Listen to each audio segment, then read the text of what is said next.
BA LLB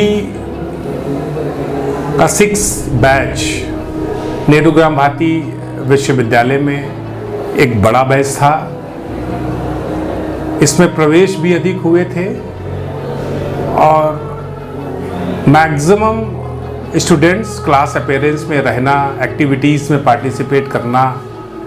कहीं ना कहीं एक बैच 2014 के बाद एक ऐसा बैच था जो कि अपने आप में साइज़ में भी बड़ा था, एक्टिव भी था और इसमें जो गर्ल्स हमारी स्टूडेंट्स थीं उनका पार्टिसिपेशन बहुत अच्छा रहा। इस बैच से लगभग 12 से 14 बच्चों ने पैरालीगल वॉलंटियर का इंटरव्यू दे करके डालसा से PLVs बने और नेहरू ग्राम भारती विश्वविद्यालय का कहीं ना कहीं नाम एक बड़े फलक पर अंकित किया। यह बैच, मुझे लगता है कि इस बैच में संभावना है और यह बैच अगर आज कहीं ना कहीं विदा हो रहा है तो एक मेमोरेबल मोमेंट्स होता है अगर बच्चों के मन में, तो स्टूडेंट्स और टीचर्स का जो रिलेशन है वो टीचर्स के मन में भी एक मेमोरेबल मोमेंट रहता है। मैं आप सभी छात्र छात्राओं को ढेर सारी शुभकामनाएं आपके उज्जवल भविष्य के लिए। और मुझे लगता है कि इस बैच में जुडिशरी को लेकर के जो सीरियसनेस है, इस बैच में 2 से 4 बच्चे जुडिशरी को ज़रूर क्रैक करेंगे। और इसी सब चीज़ों के साथ आप सभी को ढेर सारी शुभकामनाएं और खूब पढ़िए, आगे बढ़िए, विश्वविद्यालय का नाम, अपने परिवार का नाम रोशन करिए। इन्हीं सब शुभकामनाओं के साथ कि आपका जो बैच 2019 से 2024 के जो आपके साथ के बच्चे अध्ययन किए हैं उसमें काफ़ी पीरियड में भी शुरुआती दौर में मैं पढ़ाया था, कई पेपर मेरे लगे थे और पर्सनली जो हमने महसूस किया कि काफ़ी उसमें टैलेंटेड बच्चे रहे।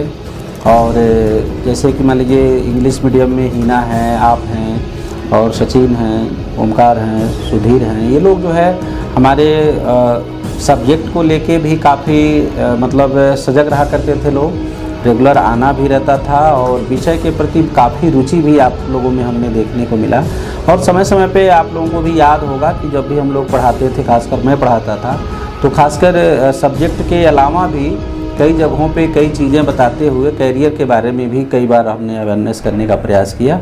दूसरी बात, जो हमारी कमेटी चलती थी लॉ की, उसमें भी कई बच्चे आपसे परिचित रहे, उनके द्वारा भी हमारे साथ में काम करने का बड़ा अवसर मिला। उस दौरान भी जो लाइबिलिटी हमने दिया वो लोग बाखूबी जो है उसका निर्वहन किए। मैं यही चाहूँगा कि जिस लगन से ये लोग जो है पढ़ रहे थे, BA LLB कर रहे थे, इंटीग्रेटेड कोर्स कर रहे थे, उस लगन को और आगे ले जाएं और अपने मार्ग में स्वयं जो है एक प्रदर्शक के रूप में भी कार्य करें। हमारे क्लास में इतने लड़के हैं सर, आप इन लोगों में से किनको सर जानते हैं एज ए पर्सनली या sir as a student? As a student हम लगभग सबको जानते हैं। Yes sir. कुछ को बाय नेम जानते हैं, कुछ 2-1 होंगे जिनको हम बाय फेस जानते हैं। As a student yes sir, regular student हैं जिनको मैं जानता हूँ। जैसे यहाँ पर जब हम आए थे तो आप लोग 3rd सेमेस्टर में थे, उस समय से लेकर के अब तक का जो एक्सपीरियंस था वो बहुत ही अच्छा था, क्योंकि आपकी क्लास के अधिकतर बच्चे जो थे बहुत ही ज़्यादा टैलेंटेड थे। और जो नया टीचर जैसे हम जैसे आए थे, उन लोगों आप लोगों ने मुझे बहुत ही ज़्यादा सपोर्ट किया था, चाहे वो पढ़ाई से रिलेटेड हो, चाहे क्लास से रिलेटेड हो। आप लोगों ने हर जगह मतलब क्या होता है, एक टीचर को बहुत ज़्यादा कोऑपरेट किया। उसके साथ साथ जो चीज़ें हम पढ़ाते थे उसको भी आप लोग बच्चे समझते भी थे, मेरे नोट्स भी बना के लाते थे। तो ये सबसे टीचर के सबसे अच्छा वो था कि मतलब उन चीज़ों को बच्चों ने मेरे फॉलो किया और उसको ही लेके मतलब वो अपने कार्यों को करते रहे। पहली वाली क्लास जो है जैसे हर एक शिक्षक के लिए थोड़ा चैलेंजिंग रहता है कि वह जो है क्लास में जा कर के किस प्रकार क्लास लेगा, बच्चों के साथ जो है कैसा जो है अट्रैक्शन रहेगा उसका, और किस प्रकार जो है अपनी बात को बच्चों तक पहुंचाएगा ताकि बच्चे समझ सके। ये सब ढेर सारे जो है प्रश्न हमको उस समय हमारे दिमाग में जो है उठ रहे थे, लेकिन क्लास में पहुंचने पर बच्चों ने जो है काफ़ी जो है कोऑपरेट किया, जिसकी वजह से हम जो है क्लास भी अच्छे लिए और बच्चों का जो है व्यवहार भी जो है शिक्षक के प्रति जो होना चाहिए वह उस समय था, जिसकी वजह से हमने जो है क्लास पूरी कोशिश किया कि अच्छे से लिया जाए और अच्छे से क्लास लिया जाए। तो सर आप इस ग्रुप में जितने भी बच्चे आए हैं बच्चों को थोड़ा दिखाइए। सर इसमें देखिए कि इसमें से आपको किनका नाम जानते हैं सर, पहले एक बताइए। सुधीर जी हैं, हाथ उठाओ। हिना हैं, आप ओमकार हैं, और भी चेहरे सारे जाने पहचाने से हैं। बहुत इफ़ेक्टिव क्लास है ये। ओवरऑल जो भी बच्चे रेगुलर हैं वो एवरेज सब में सब अच्छे हैं। काफ़ी एनर्जेटिक स्टूडेंट इसमें रहे हैं और इस बैच के जो स्टूडेंट्स हैं इनको पैरा लीगल वॉलंटियर्स में भी लीगल एड सेंटर में इनको मेंबर भी बनाया गया था। और हमारी क्लासेज में आप लोग रेगुलर आते रहे हैं और जो भी क्लासेज अटेंड करते रहे रेगुलर बच्चे, वो सब बहुत अपने कार्य के प्रति बहुत ही सिंसियर स्टूडेंट्स आप लोग रहे हैं। हम चाहेंगे आप लोग अपनी सिंसियरिटी अभी आगे आने वाले फ्यूचर के लिए भी अपनी बनाए रखें। यहाँ भी जो चीज़ें सीखे हैं इसको प्लेटफॉर्म पे ले आएँ और अपना फ्यूचर एक डिसाइड करें, एक टारगेट डिसाइड करें, उसको उस पर हार्ड वर्क करें और अपना सक्सेस गोल जो उसको हिट करें। सफ़र हम लोगों का बहुत ही प्यारा रहा। जो हमने पढ़ाया आपने सीखा और हम लोगों ने इतने अच्छे से इस टाइम को 5 साल कैसे बीत गए ये पता ही नहीं चला आप लोगों के बीच। और हम विज़िट भी गए, आप हमारे साथ मेंबर रहे पैरालीगल वॉलंटियर्स में भी, जिसमें PLV हम लोग बने, हम आपके मेंबर भी रहे और साथ में वर्क किया है। लेकिन क्या कहें कि वो सफ़र जो रहा बहुत ही अच्छा था। ये बैच इतना अच्छा रहा और आज ये बैच अपना कोर्स संपूर्ण करने वाला है और हमारी शुभकामनाएं इनके साथ हैं। इस बैच के बच्चों में बहुत वैरायटी रही है, ये बहुत ही डिसिप्लिन में रहे हैं और ये रेगुलर क्लासेस अटेंड करते थे, हर एक्टिविटी में भाग लेते थे और बहुत ही सहयोग था इनका। ये PLV भी रहे इस बैच में से काफ़ी और इन्होंने हर एक्टिविटी में और पढ़ने में भी बहुत ही अच्छा अपना योगदान दिया। आप लोग BLLB के छात्र हैं, आप लोग सिविल सर्विसेज से जुड़िए, वो भी PCSJ से विशेष तौर से, और थोड़ा सा आप लोग अगर लगन से धैर्य से मेहनत करेंगे तो सफलता निश्चित मिलेगी, कोई दो राय नहीं। चाहे वकील हो, चाहे डॉक्टर हो और चाहे गुरु हो, 3 चीज़ अच्छी होनी चाहिए। कुछ बच्चे तो ऐसे हैं जो काफ़ी टैलेंट है, जितने भी क्लास लेने आए थे बच्चे उनका व्यवहार भी अच्छा है और पढ़ने में भी बहुत अच्छे हैं बच्चे। जितनी भी क्लासेस हमने पढ़ाई, चाहे LLB की हो, चाहे BLB की हो, चाहे अभी तक जो भी हो, क्लासेस एक्सपीरियंस की बात में सबसे अच्छी क्लास या सबसे जो हमारे समय की डिसिप्लिन क्लास है या जो हमने जब से ज्वाइन किया तब से जो डिसिप्लिन मोस्ट क्लास थी और जो मोस्ट रिस्पेक्टेड क्लास थी, जो टीचर्स को रिस्पेक्ट देते थे, वो सबसे बेहतरीन क्लास यही रही है। बेस्ट मोमेंट तो मेरे लिए कई थे, क्योंकि क्लास से कुछ बच्चे ऐसे थे जो मतलब हमेशा ही मेरे लिए बेस्ट रहेंगे। तो चाहे मुकुंद हो, चाहे सुधीर हो, चाहे आप सचिन हैं, चाहे मतलब और भी हैं, निखिल थे, ओमकार थे, हिना थी, मतलब गर्ल्स में भी कई बच्चे ऐसे थे जो सबसे ज़्यादा बेस्ट थे मेरे लिए, क्योंकि वो हर तरह से, क्योंकि मेरा जब यहाँ से ट्रांसफ़र जमनीपुर कैंपस में हुआ तो इन्हीं सब बच्चों ने नहीं कहा कि मुझे मैम से ही पॉलिटिकल साइंस पढ़ना है। तो वो मेरे लिए एक बेस्ट मेमोरी थी कि बच्चों ने मतलब इतना मेरे साथ उनका अटैचमेंट था कि हमें उन्हीं टीचर से पढ़ना है, तो मुझे मतलब उन लोगों ने बुलाया।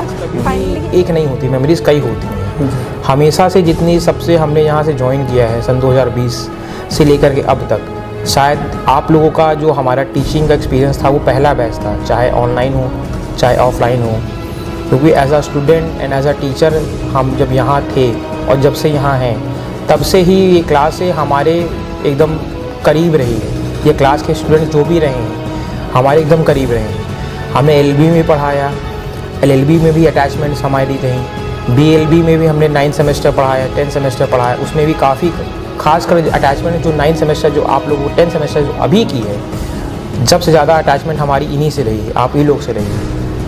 क्योंकि कभी भी देखा जाए जो आप लोगों के लिए हमारी रिस्पेक्ट या आपके लिए हमारी रिस्पेक्ट वो एक बराबर रही, वो कभी किसी की कम या कभी किसी की ज़्यादा या कोई डिसरिस्पेक्ट किसी ने एक दूसरे को नहीं किया। हमने जो आपसे बात कही आपने हमेशा सुना, आपने हमारी हमेशा बात का जो है अग्रीमेंट पालन किया, चाहे वो किसी भी फंक्शंस के लिए हो, चाहे वो किसी भी रिस्पॉन्सिबिलिटी के लिए हो, चाहे वो किसी भी XY कोई मिसलेनियस काम के लिए हो, चाहे वो किसी भी चीज़ों के लिए हो, चाहे वो क्लास के लिए हो, चाहे वो ज़रूरत पड़ने पे यूनिवर्सिटी को हेल्प करने के लिए हो, तमाम चीज़ों के लिए हमेशा से ही ये क्लास हमारे करीब रही है। और क्या पता शायद आप लोगों का आखिरी साल है और आप लोगों के साथ शायद हमारा भी ये आखिरी साल हो सकता हो। आपकी हमारे बैच से बेस्ट मेमोरीज क्या है? बेस्ट मेमोरी तुम लोग के साथ यही होगी जब हमने मूड कोर्ट की प्रैक्टिस स्टार्ट करी। आई थिंक हम लोग हमेशा एक्साइटेड रहते थे मूड कोर्ट को एक्सप्लोर करने के लिए, मूड कोर्ट रूम में जाने के लिए। फिर वहाँ पे इंडिविजुअली तुम लोग को बहुत अच्छे से मैंने जाना, 1-on-1 बातें करी एंड इन्फॉर्मेशन शेयर करे। तो I think that was the pretty best time with you guys. हम सबके भविष्य के लिए सर कुछ बोलना चाहें? कॉम्पिटिटिव एग्ज़ाम तभी आप दे पाते हैं जब आप BA LLB पूरा कर देते हैं। जब तक नहीं पूरा कर रहे हैं तब तक कोई गेस लगाना ठीक नहीं है। और जैसे ही आप अपना BA LLB पूरा कर पाएंगे तब आपके ऊपर एक चॉइस आएगी कि आप क्रिमिनल साइड में जाएंगे या सिविल साइड में। इसके बाद तब अनुमान लगाया जा सकता है कि आप गवर्नमेंट जॉब में जाएंगे या जुडिशरी में जा सकते हैं। अभी बहुत अर्ली स्टेज है। आज के लेवल पर आकर के जब आप प्रोसीजर के बारे में सोचेंगे तो आपको लगेगा बहुत कमियां हैं, लेकिन अभी भी देर नहीं है। उन प्रोसीजर को पढ़ने का तरीका केवल आप लोग सीख जाओ तो ये पढ़ाई जो जिसके लिए आप आते हो कुछ सार्थक हो जाएगी। अभी तो आप पास आउट हुए हैं तो आप लोग अभी से माने जुडिशरी की तैयारी में जुट जाइए। और देखिए सफलता प्राप्त करने के लिए आपको शॉर्टकट नहीं मिलेगी कभी। ये नहीं है कि 2 घंटे 4 घंटे में हम पढ़ के कुछ कर सकते हैं। आपको न्यूनतम कम से कम 15 से 16 घंटा अभी आप लोग के पास उतनी क्षमता है। अगर इस क्षमते को आप 25 साल के अंदर 25 साल 26 साल 27 साल तक उसका प्रयोग कर लिए तो पूरी जीवन आप माने खुशहाल रहेंगे। अगर आप 26-27 साल तक लापरवाही कर दिए तो पूरी जीवन संघर्ष करेंगे, कुछ होने वाला नहीं। एक अच्छे इंस्टीट्यूशन से निकलने के बाद जो भी आप लोगों का परफॉर्मेंस रहा है 5 सालों में वो आप लोगों को बहुत आगे ले जाएगा। बहुत सिंसियर स्टूडेंट्स हैं और मेरी एक छोटी सी यही उम्मीद है क्योंकि हम सोसाइटी के लिए, समाज के लिए कुछ कर सकें एक अपने जीवन में और प्लस अपने को एक्सलेंट किसी भी क्षेत्र में रखने पे। आज चूँकि कंपटीशन का दौर है और इस कंपटीशन के दौर में जब आप एक्सलेंट नहीं होंगे तो हर जगह आप बीट करेंगे। इसलिए अपने को एक्सलेंट रखिए। हमेशा नए नए जो भी नॉलेज हैं, जो भी लॉ के क्षेत्र में डेवलपमेंट हो रहे हैं उससे अपने को अवेयर रखिए और उस अवेयरनेस के साथ साथ सोसाइटी में जो भी आप हेल्प कर सकते हैं अपने लेवल से उसको करिए। और भविष्य बहुत ही उज्जवल है, बहुत आगे जाएंगे आप लोगों का। क्लास के बच्चे जैसे थे, कई बच्चे ऐसे थे जो मतलब टॉप पे थे, उनको पढ़ाई से ही सिर्फ उनको वो था कि हमें क्या करना है, भविष्य के लिए सिर्फ वो सोचते थे। तो मेरा यही है कि ये बच्चे हैं जो पहले तो है कि आप सच्चाई और ईमानदारी से, क्योंकि आपका प्रोफेशन है कि आप लॉ के स्टूडेंट हैं, तो मेरा यही कहना रहेगा कि आप जो भी कार्य करिए वो सच्चाई से और ईमानदारी से करिएगा। और मेरा ये है कि आप चाहे लॉ में, चाहे आप एडवोकेट बनना चाहते हैं, चाहे जुडिशरी में जाना चाहते हैं, किसी भी क्षेत्र में, तो उसके लिए मेरी बहुत सारी आप लोगों को शुभकामनाएं हैं कि आप ऐसे ही मतलब जिस तरह से अभी यहाँ पे थे, आप इस कॉलेज से होके आप कहीं और भी जाएंगे या किसी परीक्षा की तैयारी करेंगे, कुछ भी करेंगे तो उसमें अपना बेस्ट देने की कोशिश करिएगा। और भविष्य में हो सकता है कि आप लोग जज बन सकते हैं, कोई अच्छा लॉयर बन सकता है या कहीं जुडिशरी में आप कहीं अपना अच्छा सिलेक्शन करवा सकते हैं। तो ये मेरी मतलब आप लोगों के लिए बहुत सारी शुभकामनाएं हैं। टारगेट को एक चॉइस, अपना जो टारगेट है उसको चूज करें और उस पर रात दिन एक करें, मेहनत करें और आने वाले समय में आप लोग जज, APO या अच्छे लॉयर बन के हम लोगों के सामने पेश हों, जिससे हम लोगों का भी नाम होगा और आप लोगों का लाइफ सेटल हो जाएगा और इंस्टीट्यूशन का भी नाम। आपको जिस भी फील्ड में इंटरेस्ट हो, जिस भी फील्ड में आपको जो है जाने का मौका मिले या जाने का आपको अच्छा लगे, आप उस फील्ड में जाइए। ज़रूरी नहीं कि आप लिटिगेशन ही करिए, ज़रूरी नहीं कि है कि आप जो है जुडिशरी ही करिए, ज़रूरी नहीं कि आप APO ही करिए, बट जिस फील्ड में आप खुश रहें, क्योंकि मेन होता है लाइवलीहुड जिस फील्ड से आप अच्छी कमा सकते हैं। कोई व्यक्ति होता है, बहुत से लोग होते हैं बीटेक करने के बाद जो है साधु संत उसमें तब्दील हो जाते हैं। बहुत सारे व्यक्ति होते हैं जो जुडिशरी करने लॉ करने के बाद अदर फील्ड्स में चले जाते हैं। बट मेन फोकस होना चाहिए लाइवलीहुड का, लाइवलीहुड और सेल्फ डिग्निटी, और आप किस तरीके से किस चीज़ में खुश रह सकते हैं, आप उस चीज़ को चुनिए। संस्था का बस इतना ही जो है। कई ऐसे सेक्टर्स हैं जिसके बारे में आपको जानकारी है, कई ऐसे सेक्टर हैं जिसके बारे में जानकारी आपको नहीं होगी। लगे हाथ बता ही देते हैं कि जैसे आप पब्लिक अंडरटेकिंग कंपनी में अगर आप लीगल एडवाइज़र बनना चाहते हैं, PSU में जाना चाहते हैं तो क्लैट PG का एग्ज़ाम के माध्यम से जा सकते हैं। बैंक में लीगल एडवाइज़र बनना चाहते हैं तो IBPS का एग्ज़ाम दे के जा सकते हैं। आर्मी में भी एक अटॉर्नी असिस्टेंट की वैकेंसी आती है जैक की तरफ, है ना, उसमें भी आप जा सकते हैं। बहुत सारे अपॉर्चुनिटीज़ हैं और मुझे लगता है कि उसके बारे में आपको जानकारी है। अदरवाइज हम लोग क्लास में चर्चा करते ही रहते हैं और उसका आप लाभ लीजिए और मल्टी डायरेक्शन में आप कोशिश करिए जाने के लिए। फ्यूचर के लिए कोई मैसेज? फ्यूचर के लिए यही मैसेज रहेगा कि हमेशा किसी के भी कोई भी क्रिटिसिज्म एक्सेप्ट करना सीखो। ये मत सोचो कि क्रिटिसिज्म कोई बोल रहा है तो आपके बारे में गलत सोच रहा है। जो भी आपका सीनियर होगा वो आपको क्रिटिसाइज़ करेगा ताकि आप बेटर बन सको। तो always try to be the better version of yourself. दूसरों से मत जलो, हमेशा कोशिश ये करो कि हर साल मुझे अपने से बेटर बनना है रादर दैन किसी और से, ठीक है। तो आई थिंक ये जिसके भी दिमाग में बैठ गई ये बात कि मुझे अपना बेटर वर्जन बनना है तो वो किसी भी चीज़ में सक्सेस पा सकता है।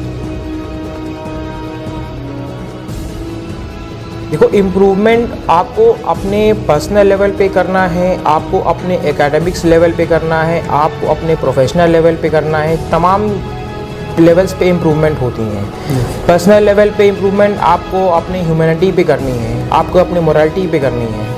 तो एकेडमिक्स लेवल पे इम्प्रूवमेंट करना है अगर आपको, तो आप अपने हायर स्टडीज़ के लिए जाइए। आप सिर्फ इसी में सीमित मत रहिए, आपको बहुत चीज़ों में इम्प्रूव करना है। आपको क्या, हमें भी इम्प्रूव करना है, बट चीज़ें आपके रिस्पेक्ट में हम हायर पे हैं, आप अभी उतने लेवल पे नहीं पहुँचे हैं। प्रोफेशनल लेवल पे इम्प्रूवमेंट चाहिए, चाहे इम्प्रूवमेंट आपका जो है लाइफ में हो, चाहे वो इम्प्रूवमेंट आपका जो है अपनी डिग्निटी में हो। अपनी डिग्निटी में भी कुछ लोगों को अपनी इम्प्रूवमेंट करनी चाहिए। कभी भी किसी के सामने आप तब तक झुक करके रहिए या काम करिए जब तक सामने वाला व्यक्ति आपको जो है झुकाने की कोशिश या ज़बरदस्ती झुकाने की कोशिश नहीं करता है, क्योंकि सेल्फ रिस्पेक्ट और डिग्निटी भी हर पर्सन की उतनी ही इम्पॉर्टेंट है जितनी आपकी लाइफ किसी व्यक्ति की इम्पॉर्टेंट है। इम्प्रूवमेंट के लिए अभी जो मैंने आपको बताया वो आपकी मेरिट्स है कि आप विश्वविद्यालय के छात्र हैं। जी सर। डिमेरिट्स में मैंने ये देखा कि थोड़ा सा इनडिसिप्लिन बच्चों में है और आपको करना ये होगा 10 से 20% ज़्यादा नहीं, मैं कह सकता हूँ कि 70 से 80% तो ठीक है, लेकिन 20% बच्चे कुछ ऐसे हैं जिनको मैं ये कहना चाहूँगा इनडिसिप्लिन है और अपने जो क्लासमेट हैं उनके बीच कोऑर्डिनेशन ठीक रखना चाहिए। डिसिप्लिन बहुत मायने रखता है। किताबों का अध्ययन करिए, किताबों का अच्छी किताबों का अध्ययन करिए और जीवन में कभी भी पैसा फंसाइए तो किताबों में फंसाइए जो आपको कुछ दे के जाएगा। आप तो मोबाइल में फंसाएंगे, मोबाइल खरीदेंगे, कुछ मिलता नहीं उससे। आप अच्छी अच्छी बुक का अध्ययन करेंगे, आपको ज्ञान बढ़ेगा। लेकिन जब भी ला के क्षेत्र में अमेंडमेंट हो तो आप नई नई पुस्तकों का सीरीज रखिए अपने पास। जे के क्षेत्र हो, चाहे या प्रैक्टिस के क्षेत्र हो, चाहे किसी क्षेत्र में, जब तक आप मेहनत नहीं करेंगे पूरे धैर्य ईमानदारी के साथ, बेईमानी शब्द नहीं होनी चाहिए, ईमानदारी शब्द होनी चाहिए। ला सकते हो अपने बेसिक लॉज को समझो, जानो, जो भी इंटरेस्ट एरिया है तुम लोगों का उस पर वर्क करना स्टार्ट कर दो। जो भी ड्रीम्स हैं, जो भी गोल्स हैं, उन पे अभी से ही लग जाओ, because you know time is crucial. तो आई थिंक अभी से उस पर वर्क करना स्टार्ट कर दो और बस करते चले जाओ, फिर सीढ़ियाँ तो बनती ही चली जाएंगी अपने आप। बस अपनी मेहनत रखनी है तुम लोगों को आगे। कभी कभी होता है जो चीज़ आसानी से मिल जाती है हमको, उसको हम ध्यान नहीं देते हैं, उसको टालते हैं। कह रहे यार वो बाएँ हाथ का काम है, उसको जब चाहे तब मैं ले सकता हूँ, और वही आपका बाएं हाथ का गेम आपको नीचे गिरा देगा, क्योंकि उसको टालेंगे आप। वही छोटी छोटी चीज़ों को आप टालेंगे, यार यार वो कर लेंगे, छोड़ते जाएंगे, टालते जाएंगे, और एक दिन वही आपकी असफलता का बहुत बड़ा कारण बन जाएगा। आप जीवन में सफल नहीं हो पाएंगे। वकालत में कैरियर बनाना चाहते हैं तो बनाएं, लेकिन उसके लिए ज्ञान की आवश्यकता होनी चाहिए भाई। आप नॉलेज रखना पड़ेगा। आप वकालत करेंगे टहल के नहीं कर सकते। वकालत के लिए आप कम से कम न्यूनतम वकालत होने के बाद 7-8 घंटे शाम को आपको रेगुलर पढ़ना पड़ेगा। जब आपको अच्छी जानकारी होगी तभी वकालत क्षेत्र में सफलता मिलेगी। जो वकालत के क्षेत्र में जाना चाहता है उसको कहाँ से शुरुआत करनी चाहिए? भाई किस कोर्ट से प्रैक्टिस करें? आप किसी भी कोर्ट से प्रैक्टिस कर सकते हैं, चाहे आप जिला न्यायालय से करिए, चाहे हाई कोर्ट से करिए, उसको कोई मायने नहीं रखती है। लेकिन सीखने के लिए छोटी छोटी जो बेसिकली चीज़ें सीखी जाती है वो लोअर कोर्ट से सीखी जाती है। आप लोअर कोर्ट में 2-3 साल सीखेंगे, आप सीनियर से अनुभव प्राप्त करेंगे और उनके चैम्बर को अटेंड करेंगे, तब वहाँ तमाम चीज़ें आपको देखने को मिलेंगी। जब वो चीज़ें आप सीख लेंगे तब आप उच्च में चाहे हायर कोर्ट जाइए चाहे सुप्रीम कोर्ट जाइए। जिस स्थान पे आप जाना चाहते हैं या जिस कोर्ट को आप प्रेफर कर रहे हैं वहाँ देखिए कि कोई आदमी बहुत तेज़ी से चल रहा है, बड़ा नेम फेम है उसका, उसको ठीक से जा करके उसकी रूटीन को वॉच करिए। अच्छा, कि वो कैसे स्टार्ट किया था, अभी वो किस स्तर पे है, क्या इनसे सीखने का मेरे पास कोई स्कोप बचा है, वो आपको सिखाएगा कि नहीं सिखाएगा। हाँ, ये भी बड़ा प्रश्न है। तो इन प्रश्नों को ले करके आप उससे आगे निकलने का प्रयास। वकालत में एक प्रोफेशनल लाइफ है, पेशेवर है। पेशेवर में से मेडिकल है, वकालत है, इंजीनियरिंग है, ये पेशेवर लाइन है। हाँ, पेशेवर लाइन। और इसमें सबसे बड़ा जो मायने रखता है वो आपका व्यवहार। अगर आपके पास व्यवहार नहीं है, बहुत बड़ा वकील बन के क्या करेंगे आप? व्यवहार ही नहीं है, आपको 4 लोग गाली देंगे, आपका क्लाइंट ही आपसे भागता रहेगा। और व्यवहार को सबसे पहले व्यवहार को ही अपने आप को सीखिए, सीनियरों से सीखिए, तमाम लोगों से व्यवहार बनाना पहले सीखिए। अगर वकालत के साथ जाते हैं तो